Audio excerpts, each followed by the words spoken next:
அண்மை செய்தியின் விவரங்களை பார்க்க இருக்கிறோம். அதற்கு முன்பாக அமைச்சர் அன்பில் மகேஷ் உரையாற்றி வருகிறார். அதனை பார்க்கலாம். காரணகர்த்தாவாக இருப்பது யாராக இருந்தாலும் எந்த தயவுதாட்சியும் இல்லாமல் அவர்கள் மீது முழுமையான நடவடிக்கை துறை ரீதியாக அது நாங்கள் நடக்கப் போகிறது. அதனால்தான் இன்றைக்கு எந்த இடத்துல எங்களுடைய பிள்ளைகளுக்கு தவறான கருத்துக்கள் பதியப்பட்டிருக்கின்றதோ அதே இடத்தில் நாங்கள் முற்போக்கு சிந்தனையை கொண்டு நம்முடைய ஒரு தலைமை ஆசிரியராக 30 ஆண்டு காலம் பணியாற்றியவரை கொண்டு நம்முடைய பிள்ளைகளுக்கு எது தேவை என்பதை எடுத்து சொல்லுகின்ற விதமாக இன்றைக்கு கல்வி மட்டுமே சமத்துவ வளர்ச்சி மிகப்பெரிய ஆயுதம் என்கின்ற இந்த கருத்தை நாங்கள் வைத்திருக்கின்றோம். இது ஒரு புறம். தவறுக்கு யாரு காரணமாக இருந்தாலும் சரி, ஏற்கனவே தெரியும் கடந்த காலங்களில் நடந்த பிரச்சனைகள், குறிப்பாக இந்த ஒரு சில பத்திரிகைகளை வாங்குகிறார்கள் என்கின்ற பிரச்சனை வந்தபோது உடனடியாக அதற்கான துறை ரீதியாக அவங்க ஆக்ஷன் எடுத்தோம். அந்த சிஓ யார் காரணமோ இமிடியேட்டாக அதுக்கு ஆக்ஷன் எடுத்தோம். தவறு என்பது அவங்க தெரிஞ்சு செய்யறாங்க தெரியாமல் செய்யறாங்க கிடையாது. அதுக்கான இம்பாக்ட் சமுதாயத்திலையும் பிள்ளைகள் மேலையும் விழுதும்போது அதுக்கு காரணகர்த்தா யாராக இருந்தாலும் சரி அவர்கள் மீது உரிய நடவடிக்கை எடுக்கப்படும். இந்த நிகழ்வும் அது போன்ற நிகழ்வு தான். நீங்கள் சொன்னது போல, சங்கர் சொன்னது போல, வித்தின் 3 to 4 daysல அந்த உரிய நடவடிக்கை கண்டிப்பாக அவர்கள் மீது நீங்க சொல்ற மாதிரி எடுத்தோம் இல்லாம யார் தவறு செய்திருக்கிறார்கள், அடிப்படை காரணம் இந்த நிகழ்வுக்கு யார் அதுக்கு பொறுப்பாக இருந்தார்கள் என்று உணர்ந்து உடனடியாக அவர்கள் மீது உரிய தண்டனை கண்டிப்பாக வழங்கப்படும். அதான் இப்ப நீங்க சொல்ற மாதிரி தான் இதை தீவிர விசாரிக்கும் போதுதான் யார் காரணம், எஸ்எம் புதிதாக கொண்டு உருவாக்கப்பட்ட எஸ்எம்சி மூலமாக காரணமாக, இல்லை இங்க இருக்கின்ற தலைமை ஆசிரியர் மூலமாக காரணமாக, அல்லது எங்களுடைய உயர் அதிகாரியுடைய கவனத்துக்கு கொண்டு சென்று தான் நாங்கள் செஞ்சோம் அப்படிங்கிற காரணமா என்பதாக எழுத்துப்பூர்வமாக பெறப்பட்டு நான் சொன்ன மாதிரி இன்னும் 2 நாள் 3 நாள் பொறுத்துக் கொள்ளுங்கள். அதுக்கான உரிய ஆக்ஷன் கண்டிப்பாக எடுக்கப்படும்.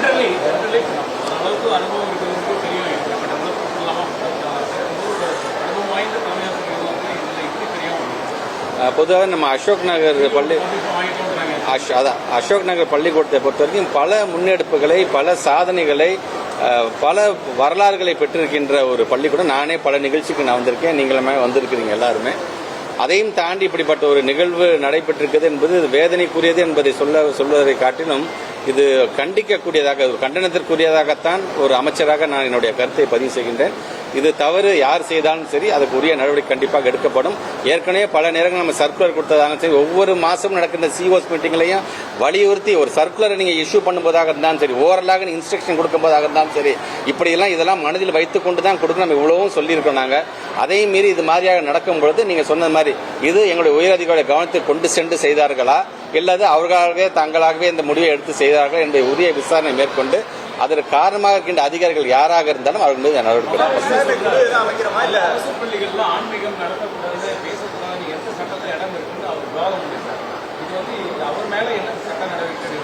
நானும் நம்முடைய ஆசிரியர், தமிழ் ஆசிரியர் சங்கர் சார், அதனால தான் இன்னைக்கு குறிப்பாக இங்கே கூட்டிட்டு வந்ததுக்கு காரணம், ஒரு ஆசிரியர் இனம் என்பது எப்படி இருக்க வேண்டும் என்பதற்கு நம்ம சங்கர் சார் மாதிரி ஆளுங்களை அதை வச்சு நீங்கள் உதாரணமாக எடுத்துக்கொள்ள வேண்டும். கண் பார்வை இல்லை என்று சொன்னாலும் தன்னுடைய கல்வி அறிவு கொண்டு எப்படி கேள்வி கேட்டாருங்கிறது எனக்கு அவ்வளோ ஒரு பெருமையாக இருக்கின்றது. அதனால தான் இந்த மேடையில் அவர் ஏற்ற வேண்டும் என்று நான் ஆசைப்பட்டேன்னா, இது நீங்கள் சொன்னது போல அவரிடம் அவர் வாக்குவாதம் செய்திருக்கிறது எல்லாம் நான் அவர்கிட்ட தனிப்பட்ட முறையில் கேட்டிருக்கேன் நான். பட் அவர் அது சார்ந்து அதுக்கான கம்ப்ளைண்ட் கொடுக்கறதும் கொடுக்காது அவருடைய விஷயம், அது அவருடைய இஷ்டம் என்று சொன்னாலும் எங்களை பொறுத்த வரைக்கும் அந்த காணொலியின் மூலமாக பார்த்ததை வைத்துக் கொண்டு கண்டிப்பாக அவர் மீது, அந்த மகாவிஷ்ணு என்று சொல்லக்கூடிய அந்த நபர் மீது கண்டிப்பாக உரிய நடவடிக்கை எடுக்க வேண்டும் என்பதுதான் துறை அமைச்சர். ஏன்னா இது ஏன் பிரமிசஸ், ஏன் ஏரியாவுக்கு நீ வந்து நீ பேசிட்டு போயிருக்க, என்னோட ஆசிரியரை வந்து நீ வந்து அவமானப்படுத்திட்டு போயிருக்கிற, அதனால ஒன்ன நான் அவ்வளவு சீக்கிரம் நான் சும்மா விட மாட்டேன் என்பதை இந்த நேரத்தில் அர்த்தம் திட்டமாக தெரிவித்துக் கொள்கிறேன்.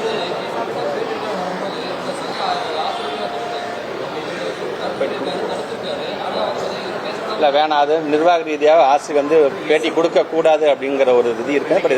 பட் எதுவாக இருந்தாலும் நான் அவருடன் அமர்ந்து பேசும்பொழுது கூட நானும் அவருடன் நான் சிலது நீங்கள் துணிஞ்சு பண்ணுங்க, நாங்கள் நிற்கிறோம் ஏன்னு சொன்னோம், மறப்போம் மன்னிப்போம் இருப்போங்க ஏன் அப்படின்னு சொன்னாங்க. பட் அது அவருடைய பெருந்தன்மையை காட்டுகின்றது. ஆனால் என்னை பொறுத்த வரைக்கும் எங்கள் சங்கர் சார் அவன் வந்து பேசுனதை என்னால் கண்டிப்பாக சும்மா விட முடியாது என்பதை நான் தெரிவிச்சேன். கண்டிப்பாக அந்த வருகின்ற எவிடன்ஸ் நமக்கு தேவை, எவிடன்ஸே இருக்கு, அதில் வீடியோவே இருக்கு. அந்த வீடியோவுக்கு தகுந்தாற் போல் அவரோட நீங்க சொல்ற மாதிரியான ஒரு மிகப்பெரிய ஒரு விசாரணை நடத்தப்பட்டு உரிய நடவடிக்கை அவர் மேல் எடுக்கப்படும் என்பதை நான் தெரிவித்தேன். என்கொயரியில் வந்ததுக்கு அப்புறம் நான் உங்கள்கிட்ட நான் சொல்றேன். இல்லை, உங்களுக்கு முன்னாடி வச்சுட்டு என்கொயரி பண்ணுறது ஒரு நிர்வாகத்துக்கு கிடையாது. இதுக்கு ஏற்கனவே நம்முடைய அலுவலர் பெருமக்கள் தலைமையில், இயக்குநர் தலைமையில் ஏற்கனவே சொன்ன மாதிரி ஒரு விசாரணை நாங்கள் இது வந்து ஒரு நிர்வாக ரீதியாக எடுக்கக்கூடிய ப்ரொசீஜர் தான். ஆனால் அந்த ப்ரொசீஜர் வந்து காலம்லாம் தாழ்த்த மாட்டேறாங்க. நான் உங்களுக்கு சொன்னது 3 நாள் நான் சொல்லியிருக்கேன். அந்த 3 நாள்ல உரிய நடவடிக்கை யாராக இருந்தாலும் எடுக்கப்படும்.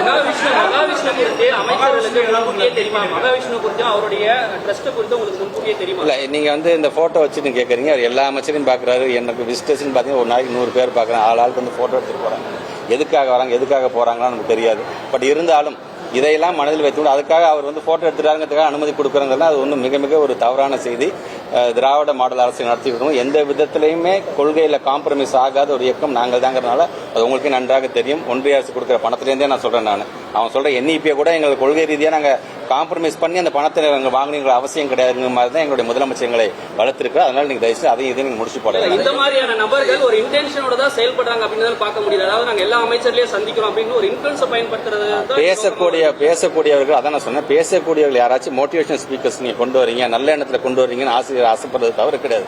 ஆனா வரவனுடைய பேக்ரவுண்ட் எப்படி இருக்கு, அவன் எந்த மாதிரியான சமூகத்திலிருந்து வருகிறான், அவன் என்ன மாதிரியான அவனோட பேக்ரவுண்ட் இருக்கு, இதுக்கு முன்னாடி அவன் என்ன மாதிரியான உரைகளாம் நிகழ்த்தியிருக்கான்னு தெரிஞ்சுட்டு தான் அவங்க கூட்டு இருக்கணும். தவறு உங்கள் மேல இருக்கின்றது, பள்ளி நிர்வாகத்தின் மேல இருக்கு. ஆனால் அதற்கு அடிப்படை காரணம் யார், இவருக்கு அந்த தைரியத்தை அந்த அனுமதியை கொடுத்தது யார், அந்த அனுமதியை கொடுத்தவர்கள் யாராக இருந்தாலும் அவங்க மேல் நடவடிக்கை எடுக்கணும்.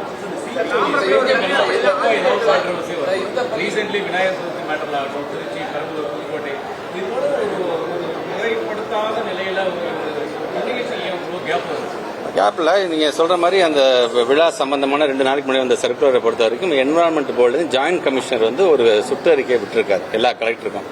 கலெக்டருக்கு அறிக்கை வந்தப்ப மாவட்ட ஆட்சியர் என்ன பண்ண எல்லா CEOஸ்க்கும் அதை அப்படியே அவர் ஃபார்வர்ட் பண்றாரு.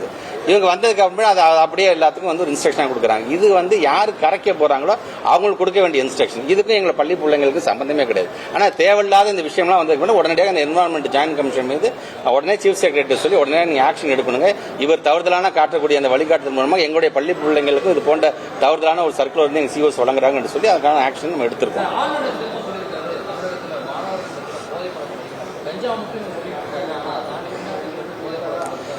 நேற்று கூட பத்திரிகை துறை நம்பர் கேட்கும்போது கூட நான் பதில் சொன்னதுதான். நம்முடைய மாண்புமிகு தமிழ்நாட்டு முதலமைச்சர் வந்திருப்போ எத்தனை லட்சம் சொத்துக்களை முடக்கி இருக்கிறார். இது போன்ற விஷயங்களில் ஈடுபடக்கூடியவர்களுடைய சொத்துக்கள் முடக்கப்பட்டிருக்கின்றது. எத்தனை லட்சம் வழக்குகள் அவர்கள் மீது பாயப்பட்டிருக்கு என்று இரும்பு கரம் கொண்டு ஒவ்வொரு நாளும் இன்னைக்கு அதை அடுக்கி கொண்டுதான் இருக்கின்றார். பட் ஆனால் அதையும் மீறி நீங்க சொல்றது பார்த்தீங்கன்னா ஒருத்தர் கருத்து சொல்லியிருக்காரு. அவர் அந்த கருத்து மட்டுமா சொல்லியிருக்காரு, நம்முடைய பாடத்திட்டத்தை பற்றியும் கருத்து சொல்றாரு, நம்மளுடைய சிஸ்டத்தை பற்றியும் கருத்து சொல்றாரு, எஜுகேஷன் சிஸ்டத்தை பற்றி அவர் இதுக்கான ஒரு வேலையை தொடர்ந்து செய்து கொண்டிருக்காரு என்பதை நான் அதை பார்க்கிறேன்.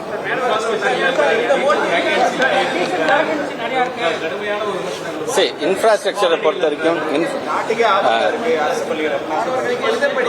சரி எல்லாரும் இங்க வந்திருக்கேன். எல்லாருமே ஏதோ அரசு பள்ளியில் படிச்சிருப்பீங்கல்ல, உங்க வீட்டில் சொந்தக்காரங்களா அரசு பள்ளியில் படிச்சிருப்பாங்கல்ல, எல்லாம் வீணா போயிட்டாங்களா?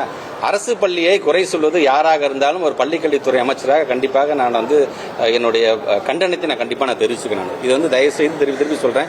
நீங்க மாநில பாடத்திட்டத்தையும் எங்களுடைய அரசு பள்ளி பிள்ளைங்களை பத்தி எங்களுடைய பாடத்திட்டத்தை பத்தியும் சொல்வது என்பது எங்களுடைய ஆசிரியர் பெருமக்களும் எங்களுடைய மாணவ செல்வங்களும் எங்களை அவமானப்படுத்துவதற்கு சமம்.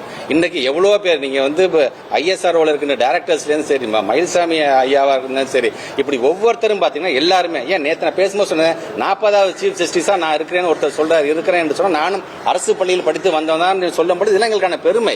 இன்னைக்கு என்ன பொறுத்த வரைக்கும் ஏன் பத்திரிகை துறை ஊடகத்துறை சார்ந்திருக்க நண்பர்கள் வாயிலாக கேட்கிறேன். நான் எல்லா ஆசிரியர் பெருமக்களும் சரி, ஒவ்வொரு பள்ளிக்கூடத்திலிருந்து நம்முடைய பிள்ளைகள் என்னென்ன சாதனைகள் செய்திருக்கின்றார்கள், எங்கெந்த இடத்துல இன்னைக்கு உயர் பதவியில் இருக்கிறார்கள், யார் யாரும் ரிட்டையர்டான டீச்சர்ஸ் இருந்தாலும் பரவாயில்ல உங்களுடைய பதிவுகளை நீங்கள் கொடுங்க. அப்பதான் அரசு பள்ளிங்கிறது என்ன செஞ்சிருக்கு, தமிழ்நாட்டில் நாம் எப்படி முன்னேறி கொண்டிருக்கணும் என்பதை இந்த மாதிரி கருத்துக்களை யார் வைக்கிறார்களோ துறை சார்ந்து நாங்க வச்சா கூட நீங்க அதை அரசியல் நீங்க சொல்றீங்க. அதெல்லாம் கடந்து ஒவ்வொரு ஆசிரியர் பெருமக்களுடைய வேண்டுகோளாக நீங்க உங்களுடைய பதிவுகளை கொண்டு வாங்க. நீங்க பதிவுகளை கொண்டு வரும்போது தான் ஒட்டுமொத்தமாக நம்முடைய மக்களுக்கு பொதுமக்களுக்கும் இன்னும் நம் மீது ஒரு நம்பிக்கை வரும். இது போன்ற கருத்துக்களை வைப்பவர் யாராக இருந்தாலும் அவருக்கு பதிலடியாக இருக்கும் தெரிவிக்கும். கண்டிப்பாக அளிக்கப்படும்.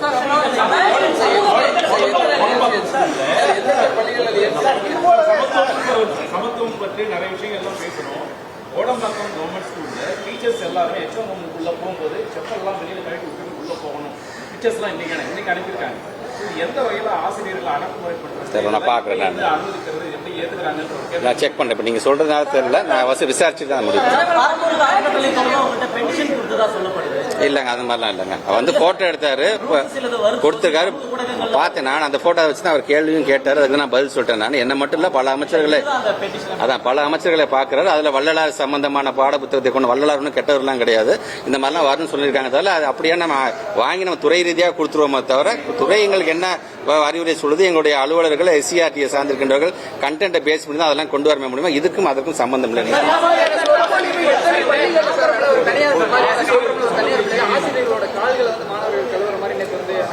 பார்த்தேன், வீடியோவும் பார்த்தேன். அது அவங்களுக்கு நமக்கு விளக்கம் கேட்டிருக்கோம். அது நம்ம இதெல்லாம் தேவையில்லாத இது என்ன மாதிரியான கல்ச்சர், இதில் ஆசிரியர்களை கொண்டாட வேண்டியதான். நாங்கள் கொண்டாடுறது மாதிரி யாரும் கொண்டாடுறதில்லை.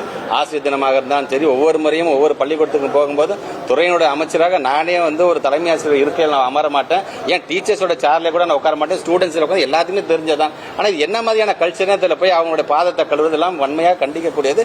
இனி இது போன்று நடக்காத வண்ணம் என்ன மாதிரியான சர்க்குலர் கொடுக்கணும், கண்டிப்பாக நான் கொடுப்பேன். செய்திகளை உடனுக்குடனும் துல்லியமாகவும் தெரிந்து கொள்ள சப்ஸ்கிரைப் பண்ணுங்க.